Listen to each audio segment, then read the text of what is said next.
नमस्कार। जरा कल्पना कीजिए कि किसी देश का पूर्व प्रधानमंत्री अपनी ही जेल की कोठरी से अचानक गायब हो जाए। ठीक यही हुआ पाकिस्तान में, जब पूरे 4 हफ्तों तक इमरान खान की कोई खबर ही नहीं आई। रावलपिंडी की अडियाला जेल की दीवारों के पीछे एक ऐसा राज दबा था जिसने पूरे देश को एक भयानक संकट में धकेल दिया था। क्या इमरान खान जिंदा हैं? ये वो एक सवाल था जो देखते ही देखते पूरे पाकिस्तान में आग की तरह फैल गया और इसकी चिंगारी उठी अफगानी मीडिया से, जहां ये अफवाहें उड़ने लगी कि इमरान खान अब इस दुनिया में नहीं रहे। तो ये कहानी शुरू होती है लगभग 1 महीने की उस खौफनाक चुप्पी से।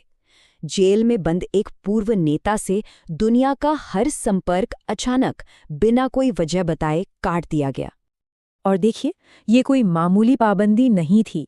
जरा सोचिए, लंदन में बैठे उनके बेटों तक को अपने पिता से फोन पर बात करने से रोक दिया गया। वो एक साप्ताहिक कॉल जो उनका अपने पिता से जुड़ने का एकमात्र जरिया थी, वो भी अचानक बंद हो गई। जेल के दरवाजे सबके लिए बंद कर दिए गए थे। परिवार हों, वकील हों, पार्टी के लोग, अरे यहाँ तक कि खैबर पख्तूनख्वा के मुख्यमंत्री को 1-2 बार नहीं बल्कि पूरे 8 बार लौटा दिया गया। ये सब इस्लामाबाद हाईकोर्ट के उस आदेश की सीधी सीधी अवहेलना थी जो परिवार को हफ्ते में एक मुलाकात की गारंटी देता था। उनके बेटों के शब्द सच में दिल दहला देने वाले थे। हमारे पास कोई सबूत नहीं है कि हमारे पिता जिंदा हैं। बस यही एक लाइन उस परिवार की बेबसी और उस खतरनाक सन्नाटे की गहराई को समझने के लिए काफी थी। तो सवाल ये उठता है कि आखिर ये सब हो क्यों रहा था? पर्दे के पीछे कौन सी जंग छिड़ी थी?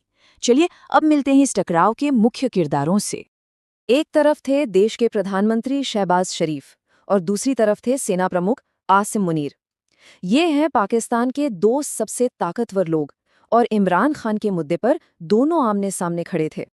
अंदर की खबरों के मुताबिक प्रधानमंत्री शरीफ को इस बात का डर था कि अगर खान को कुछ भी हो गया तो पूरा देश सड़कों पर उतर आएगा और हालात काबू से बाहर हो जाएंगे। लेकिन दूसरी तरफ सेना प्रमुख मुनीर के लिए ये मामला देश से ज्यादा व्यक्तिगत बन चुका था। कहा जाता है कि ये सब उनकी अपनी जिद का नतीजा था।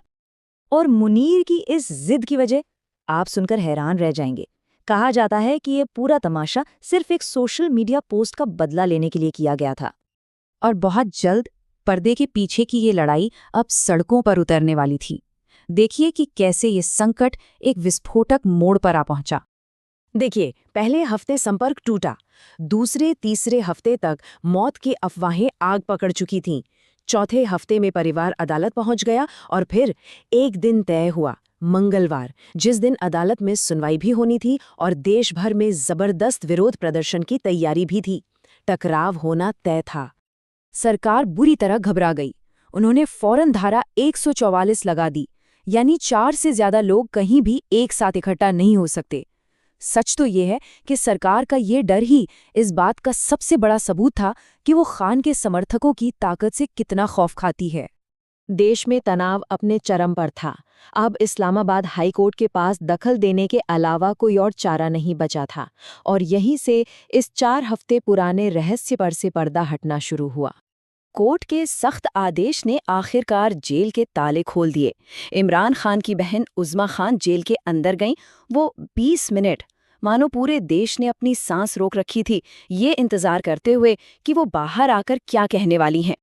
और फिर वो पल आया। जेल के अंदर से आया पहला संदेश उनकी बहन ने दुनिया को सुनाया। एक ऐसा संदेश जिसने एक रहस्य तो सुलझा दिया, लेकिन एक कई ज्यादा बड़े संकट को जन्म दे दिया।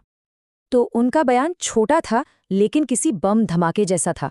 मतलब साफ था, खान जिंदा तो हैं, लेकिन उन्हें अकेला रखकर मानसिक तौर पर प्रताड़ित किया जा रहा था और उन्होंने इसका सीधा आरोप सेना प्रमुख पर लगाया।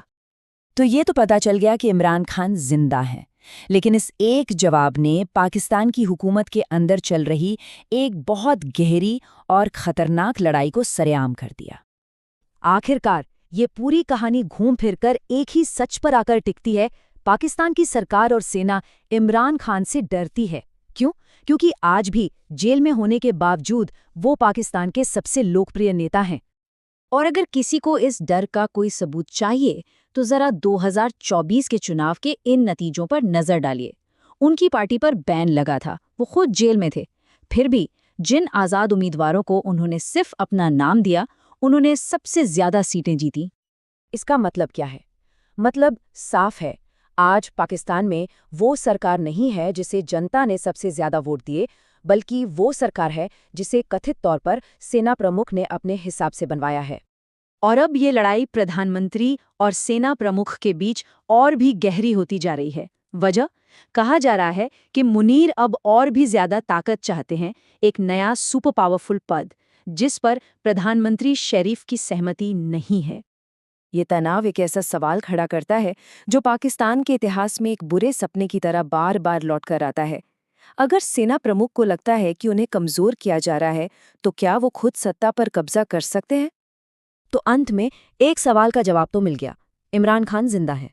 लेकिन उनके लगाए गए आरोपों ने पाकिस्तान को एक ज्यादा बड़े और खतरनाक सवाल के मुहाने पर लाकर खड़ा कर दिया है। सवाल ये है कि एक परमाणु शक्ति से लैस देश में जहां का सबसे लोकप्रिय नेता सेना प्रमुख पर टॉर्चर का आरोप लगा रहा हो, वहां ये नाजुक संतुलन आखिर कब तक टिका रह सकता है?